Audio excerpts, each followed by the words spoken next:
Pozdravljeni. Danes bomo skupaj skušali dobiti odgovor na dokaj provokativno vprašanje. Ali res lahko po sezoni 2026 Charles Leclerc zapusti Ferrari?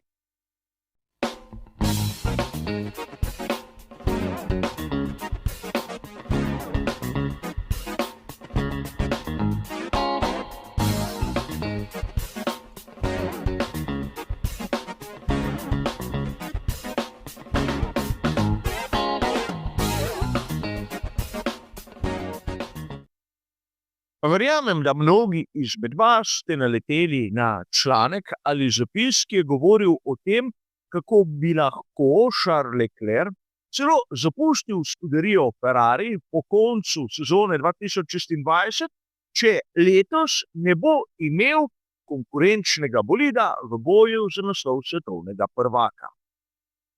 In treba je dodati, da kljub temu, da so novico povzeli v mnogih, je tu primer, ko se navajajo govorice, namreč nihče izmed avtorjev ni bil fizično prisoten v tisti sobi, kjer naj bi Charles Leclerc izrekel te besede.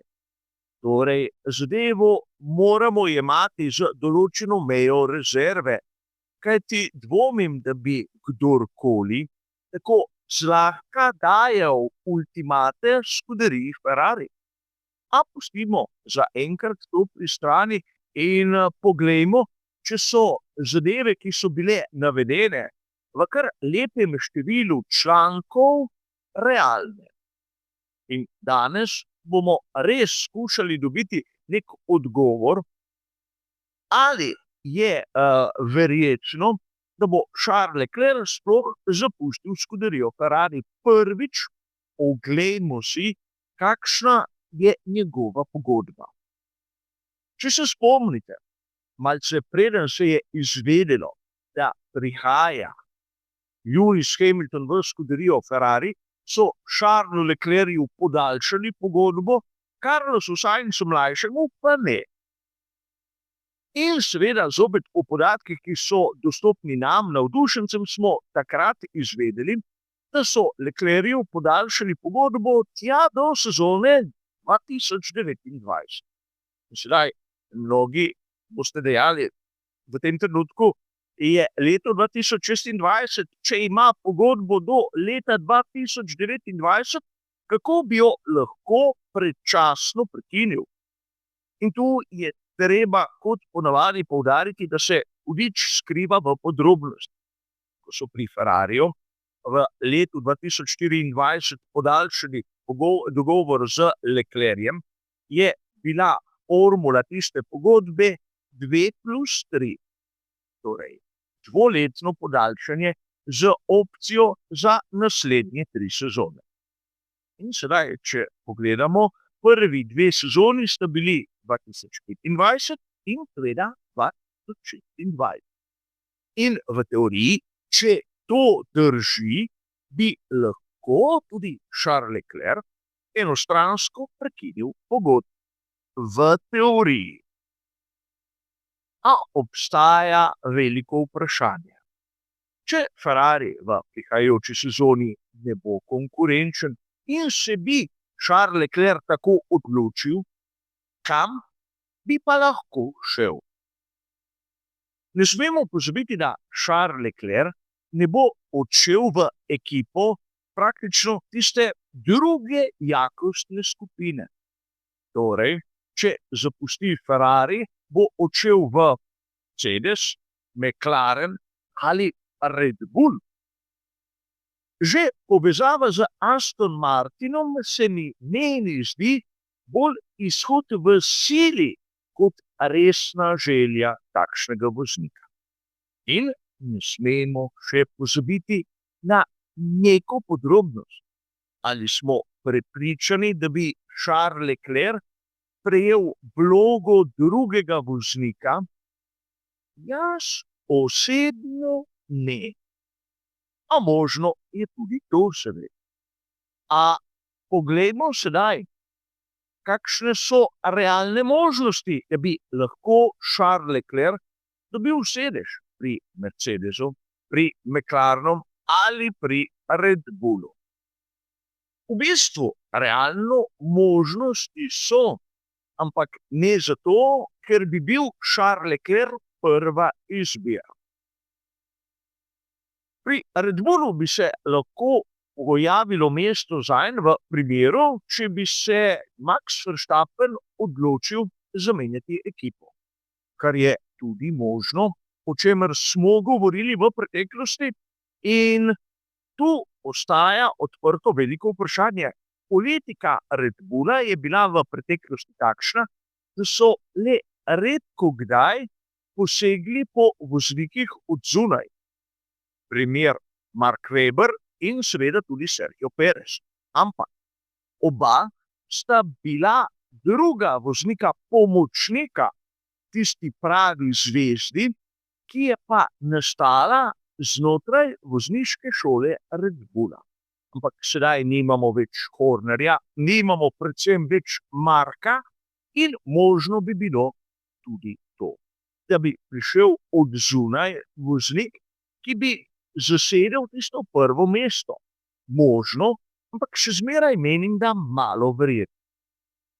In kljub vsemu smo prepričani, da v Red Bullu ne bodo imeli več tistega, imenujemo ga, toksičnega vzdušja, ki je bilo, na primer, tako usodno za Pereza. Ne vem, nisem prepričan. Pri Mercedesu verjetno Charles Leclerc ne bi imel na stežaj odprtih vrat. Kajti, kot sem povedal, pri tovarniški ekipi Mercedes si želijo Maxa Verstappena. In ukolikor Max ne bi zapustil Red Bulla, bi lepo ostali z dvojcem, ki ga vidimo sedaj, torej Antonellijem in predvsem Russellom. Torej, tu, vsaj po mojem, kakšnih velikih opcij ni. Obstaja opcija McLarena, kjer bi Charles Leclerc lahko zasedel mesto, ki ga ima sedaj Oscar Piastri. In lahko bi Piastri odšel v Ferrari in Leclerc v McLaren, kjer pa bi zopet imel vlogo drugega voznika, podobno kot jo ima sedaj že prej citirani Piastri. Bi bilo to nekaj po njegovih željah, po njegovih načrtih? Osebno dvomim. In vem, mnogi bi dejali sedaj v tem trenutku, kaj pa Aston Martin? Z Aston Martinom praktično je povezanih kar nekaj voznikov. Najprej je treba poudariti, da pogodba Fernanda Alonsa je veljavna le še sezono 2026. In lahko bi dejali, da je izjemno malo verjetno, da mu jo bodo podaljšali. Ampak s tem sedežem smo lahko videli povezave, naprimer v smeri že citirani Georgea Russella in naprimer tudi Maxa Verstappena. Koliko so te poteze verjetne, lahko preusodi vsak sam. Ampak dvomim, da bi Charles Leclerc zapustil Ferrari, zato da bi odšel k Aston Martinu.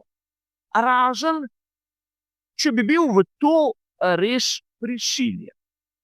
In sedaj lahko se začnemo spraševati, ali res ima Charles Leclerc neko pravo opcijo za zapustiti skuderijo Ferrari.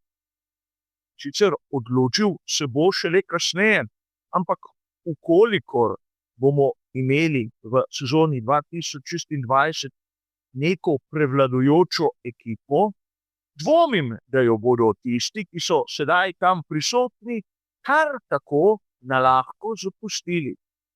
Težava je v tem, da si verjetno Charlesa Leclerca ne želijo pri nobeni izmed glavnih ekip, zato da bi odpustili enega od sedanjih voznikov, samo zato, da bi Leclerca pridobili strani Ferrarija.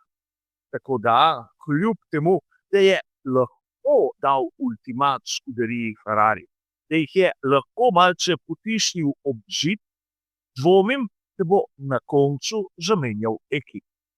Težava je v tem, da Charles Leclerc je v skuderiji Ferrari od davnega 2019. In do danes je seveda nanizal 8 zmag, ampak nikoli ni bil v nekem položaju, da bi se lahko boril za prvenstvo. In tu izgovor, da skuderija Ferrari v tem obdobju ni napravila nekega konkurenčnega bolida, je le deloma pravi. Namreč tudi Charles Leclerc ni napravil nič, da bi skuderija Ferrari imela konkurenčen bolid. Znana je zgodba, naprimer, kako v drugih obdobjih pri drugačni skuderiji je tudi Michael Schumacher, naprimer, kar mnogo pridodal, da se je začelo tisto obdobje, kjer je Ferrari imel dominanten bolid. A pustimo sedaj to. Torej, lahko smo zaznali v tujih virih kar lepo, praktično serijo člankov o tem, ampak menim realno, da so možnosti, da bi se kaj takega zgodilo, v bistvu nižje. Treba je dodati še nekaj, da isti viri navajajo, kako ima tudi Lewis Hamilton opcijo tudi za sezono 2027. Opcijo, kjer bo lahko le on tisti, ki bo izbiral, ali nadaljevati ali ne. In tudi tu zna biti zanimiva situacija, kajti ne vemo, ali Lewis Hamilton želi nadaljevati v Formuli 1 pri Ferrariju ali kakšni drugi ekipi. Po mojem skromnem videnju bi na tržišču prej našel sedež Hamilton kot Leclerc, kljub slabšim rezultatom v zaključku njegove kariere, ampak z bistveno višjimi dosežki v tistem predhodnem obdobju. A seveda moje videnje, moje mnenje. Sam sem zaenkrat prepričan, da bo Leclerc lepo oddelal svojo pogodbo do konca. Vkolikor ne bodo pri skuderiji Ferrari želeli hitro postaviti Bermana v prvo ekipo. Takrat bi se lahko zgodilo marsikaj. A do tega trenutka je zaenkrat še daleč. Za danes bo to vse. Hvala za vašo pozornost in nasvidenje.